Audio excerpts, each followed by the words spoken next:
Karist ina Þize Lambe. Now, this means, doesn't he care for the lamb? Now, if you study the grammar in Gothic, you might notice that this phrase is weird. But it's not really that hard to know. It's actually an idiomatic phrase, meaning it's an idiom. And I'm going to break it down for you so you can understand what's happening and why it looks so weird. So, you have this word, karist.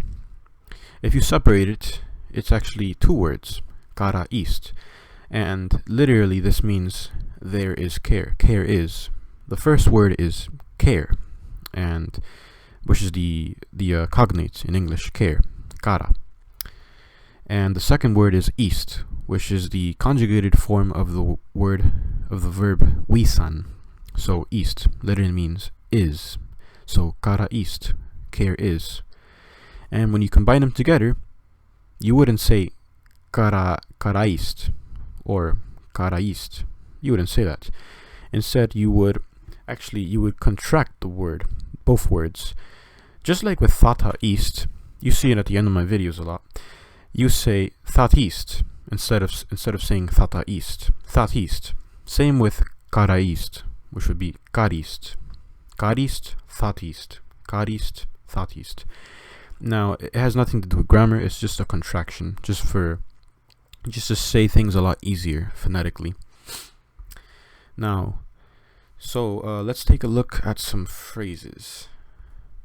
Well, no, of course, this is what it would mean. There is care, karist. But let's attach a few words to see what our first phrase would look like. Karist mik. Karist mik. Karist mik ganistis.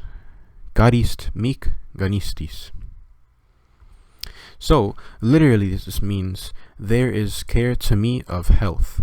There is care to me of health. That's literally what it would mean if you were to sort of put it word for word. Karist mik ganistis. But it actually means, I care for health. I care for health. So, let's take a look at this phrase. Karist mik hunde. Karist mik hunde. So we have the translation, I care for dogs. And as you can see it's in the genitive, right? Hunde, and the second word and the accusative. Karist mik hunde. Now let's take a look at the other phrase. Karist mik þina, which means I care for you. Karist mik þina. Karist mik þina. Now for another pronoun, karist mik ugkara. Karist mik ugkara, which means I care for us too. Karist mik ugkara. I care for her would be karist mik izos. Karist mik izos. Karist mik izos. Karist mik izos. Pardon me for saying the I is a long I at the beginning. It's izos, which means her. And for a noun, karist mik þiudos. Karist mik þiudos. I care for people. And of course, the phrase karist mik ganistis. I care for health. But let's take a look at the structure and what's happening in this phrase. So, we have these two words, mik and ganistis. Why are they in the accusative and the genitive? The first word is in the accusative, the second word is in the genitive, or possessive form.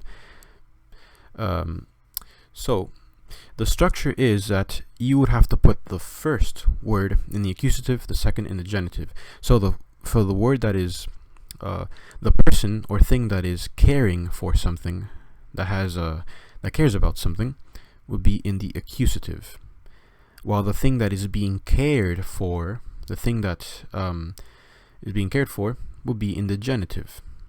So that's basically the structure at its simplicity. That's basically what it is, and it's not anything more complex. It's pretty much like that. So let's look at even more phrases. So here we have the word karist. And of course, we have the same structure. Pardon me for this. And of course, this is how you would say you care for health. Garis thuk ganistis. Garis thuk ganistis. Which means you care for health. And as you can see, the word for you, thu, is in the accusative, thuk. Just adding a K to it. Garis thuk ganistis. You care for health. Now, let's say a dog cares for his food. Garis hund matis is. Garis hund matis is. So the dog cares for his food. And as you can see, the last word there is the word for his. It's, yes, the word for his, as in the dog's. Garis hund matis is. The dog cares for his food.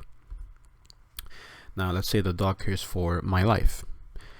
Garis hund libaine minesos. Garis hund libaine minesos. So as you can see, because the word for life is in the genitive, that means that the word for mine, for my, this is a possessive adjective, it would have to go in the feminine genitive singular. So, minesos. So let's repeat the phrase one more time. Garis hund libaine minesos. So, pretty simple. And let's say, we would say the plural of that. Garis hund libaine unsaraizo. The dog cares for our lives. Now this is ours. This is not mine. Ours. As in, you know, as in we. Garis hund libaine unsaraizo. And libaine is in the what do you call it? The genitive plural. Libaine. And we have the word for unsar in the, also it's agreeing with the word for libaine in the genitive plural feminine, unsaraizo. So let's repeat the phrase one more time. Garis hund libaine unsaraizo. So the dog cares for our lives. Now we have this phrase. Garis þiudan reikjis is. Garis þiudan reikjis is. So the king cares for his kingdom. The king cares for his kingdom. Garis þiudan reikjis is. And the word for þiudan is an A stem noun. So it would end with an S, but because it's in the accusative, you take away the S. And you have the word for reiki, which means kingdom. It ends with an I, but because it's in the genitive, it would end with a JIS, jeris, reikjis. So let's repeat the phrase one more time. Garis þiudan reikjis is. Now let's add an adjective to see what it would look like. The adjective agrees with the word king, þiudan, þiudans. So it's in the accusative, singular. So let's say the phrase. Garis þiudan mikilana reikjis is. Garis þiudan mikilana reikjis is. Again. Garis þiudan mikilana reikjis is. Pretty simple. And now let's try with the word for queen. Garis þiudana mikila reikjis izos. Garis þiudana mikila reikjis izos.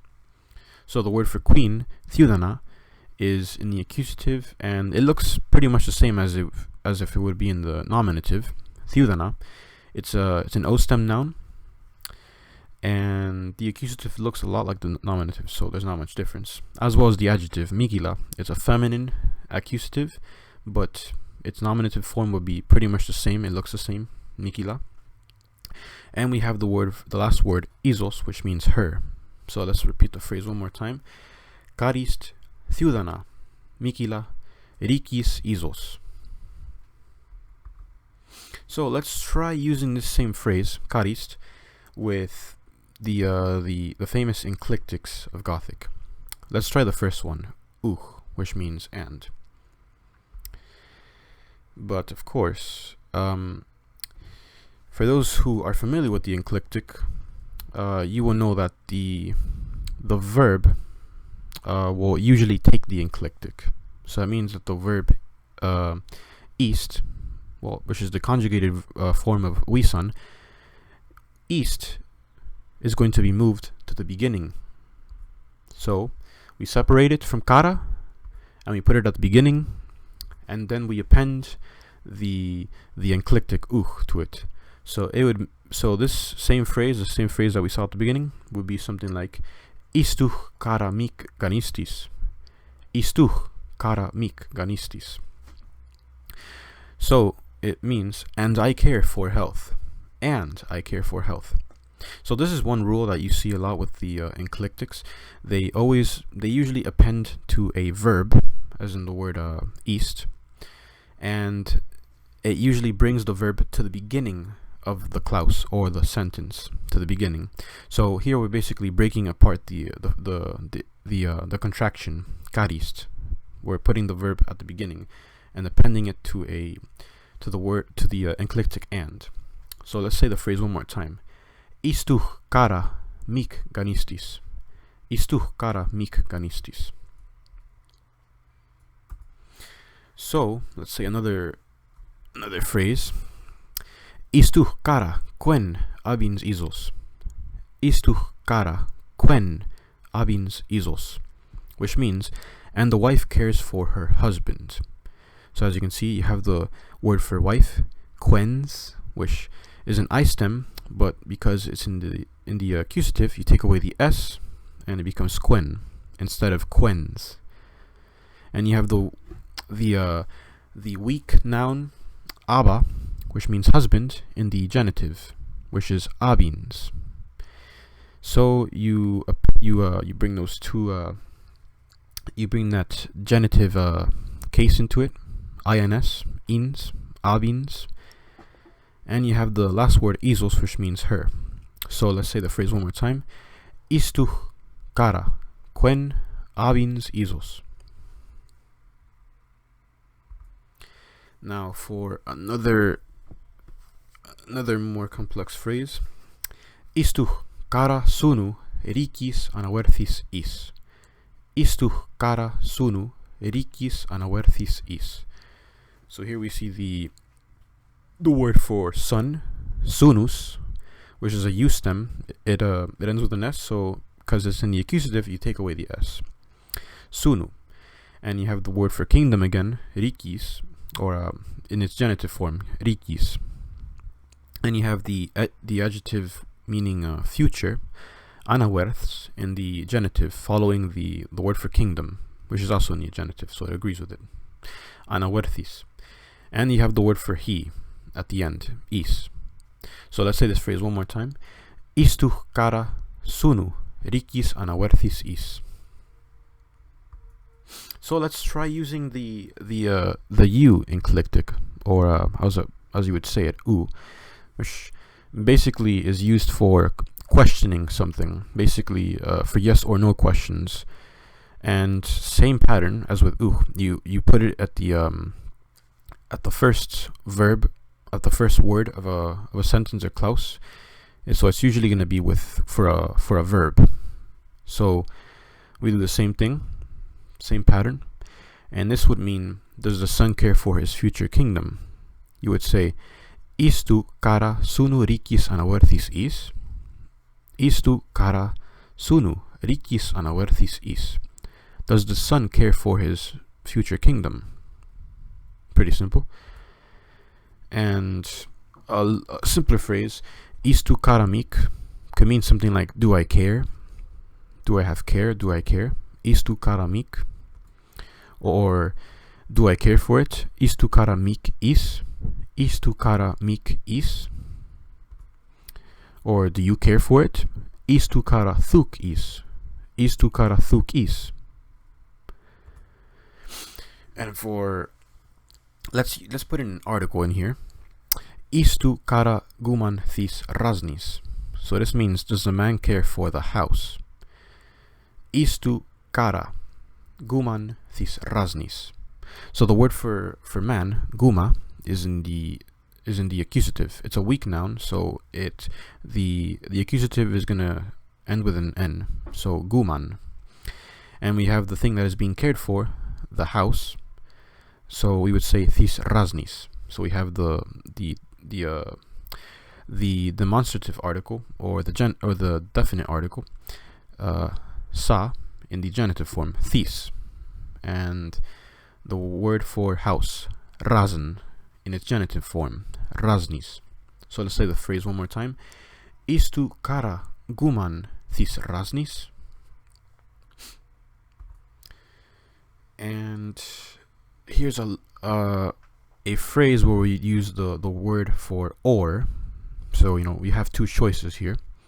So let's say the phrase Istuh kara þiudan ganistis Þize lustiwe. So this means, do you care for your health or for your desires? So we have the first word in the second line, thaw, means or, and it's used for basically creating it's basically for two choices. So this and this or this. We also have another form of thaw, ethal, but that's for another time. It's for 3 or more choices.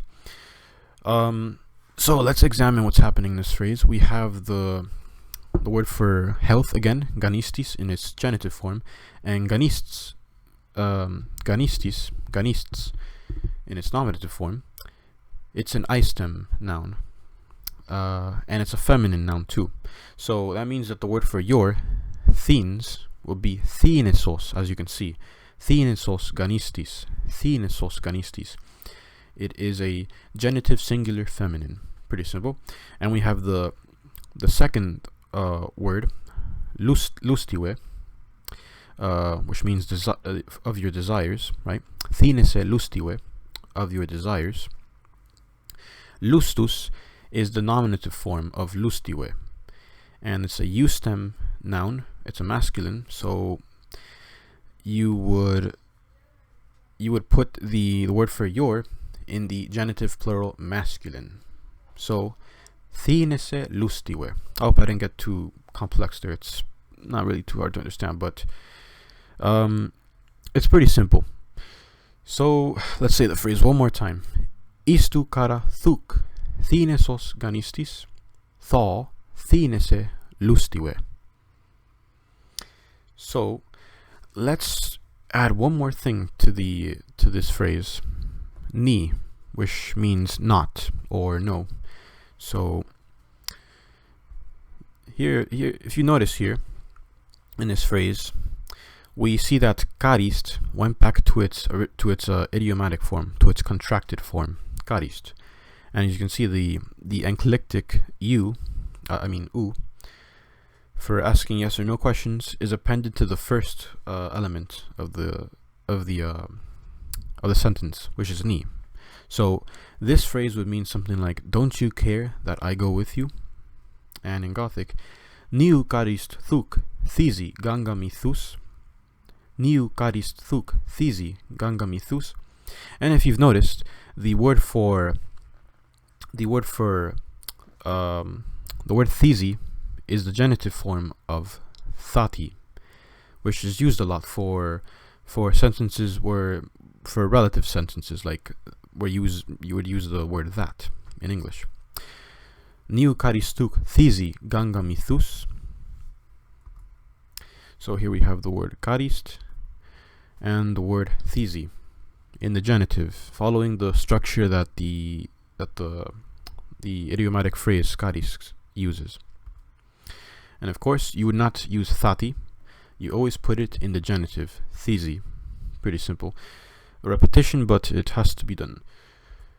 And for a very simple phrase, niu karist mina, don't you care for me? Niu karist mina.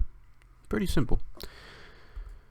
And of course, just to repeat one more time, we have the first noun in the accusative, and we have the second noun, which is being cared for, the second thing or person which is being cared for, in the genitive. It always goes in the genitive, while the first thing, which is caring for something, is in the accusative. So remember that structure with this phrase. I hope it's not too complex. It's pretty easy, pretty simple. These are one of many idiomatic phrases in Gothic. It's pretty simple to understand. I hope I didn't get too. I may have gone a little bit too into other topics like the incalictics, but it's just for context, so you can take a look at the more complicated structures of this phrase. It's not really that hard. It's pretty simple. So, that ist all. I hope you've enjoyed this lesson. Please like, comment, and subscribe for more videos in the future. Have a good day.